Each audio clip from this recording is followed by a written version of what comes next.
সুরে তালে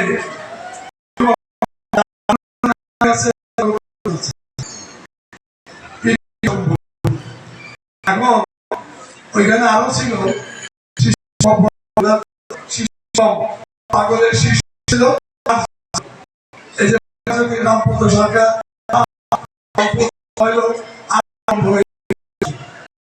শিষ্য ছিল না ভক্ত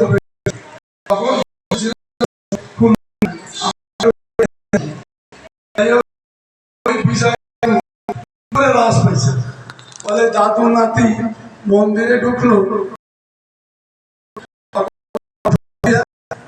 দেখে দাদু নাচে নাতি নাচে রাধা গোবিন্দ নাচে কি করে সম্পর্ক। যাই হোক আমি আর দীর্ঘায়িত করবো না। পাগল অলৌকিক লীলা 1.5 থেকে 2 ঘন্টা তারও বেশি। আমি হরিশ্বর গেছিলাম, সেখানে 2 ঘন্টা আলাপ করছে, 2 ঘন্টা। সেখানে মৌতুয়ারও ছিল, ডাঙ্গাটাও ছিল, না হলো প্রায় 10টার উপরে 6,000 পাগলের লীলা আছে মৌতুয়ারিটা বলছি।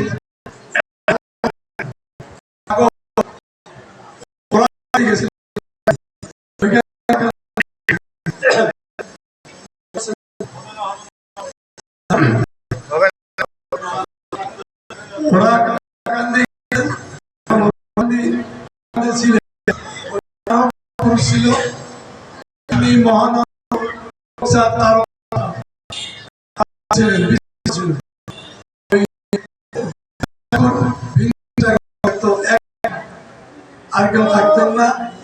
তো প্রায় রাত্রে হরিচাঁদ ঠাকুর গুরুচাঁদের সাথে দেখা করতে আসেন সশরীরে। মহাপুরুষ দেহ রাখলেও সশরীরে দেখা যায়। এখন পাগল তো টের পাইছে, টের পাইয়া বসে আছে। হরিচাঁদ ঠাকুর বলছে গুরুচাঁদ তোর চোখের নিচে জগদীশ বলো বাবা তোমার দেখা পর আসে যোগ কাইল পরশু তোমার দেখা দিত বলে আসো। বলে হ্যাঁ আসলে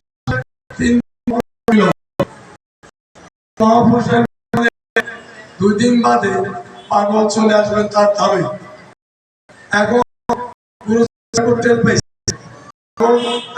গিয়ে মেলা মিলে তখন পাগল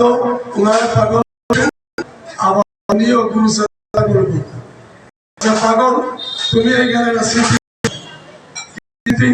একটা পুকুর করো, যে পুকুরের নাম হবে কামনা সাগর। ভক্তরা আসবে, যে যেই পুকুরে ঝাঁপ করবে, যে হবে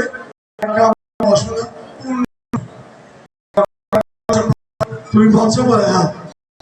সেই এক রাত্রের মধ্যে একটা পুকুর কাটা কি চাইছে কি নেবে ব্যাপার।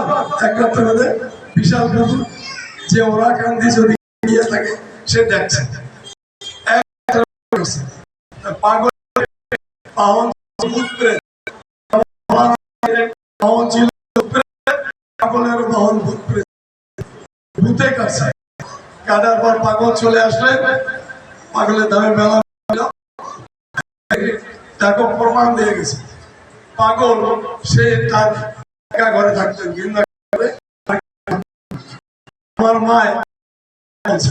আমার মায় রাত্র 10টা ওই পাগলের ঘরের পিছন দিয়ে ঘুরে ফাঁকা একটু রাস্তা পরে শুরু খাল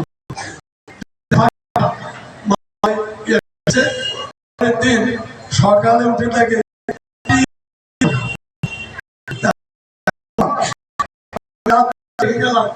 যে একটা ফাঁকা। এখন মাটি আসবে কোথা দিয়ে বলে জানো না মিটি আমার ভূত প্রেত বাহন ভূতে করছে।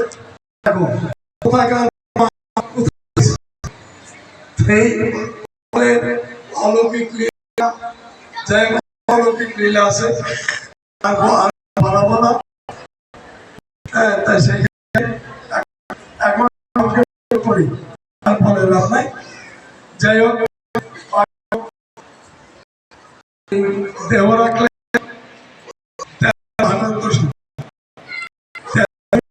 সাথে দেহ রাখলেন। ও একদিন ওই আলাপ আলোচনা করতে শুক্র হয়েছিল। শুক্র সাহেব হলো বন্ধু কাছে বিখ্যাত।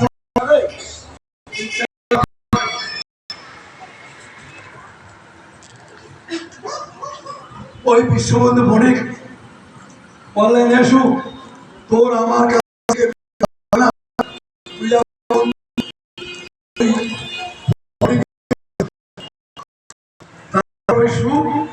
এই পাগল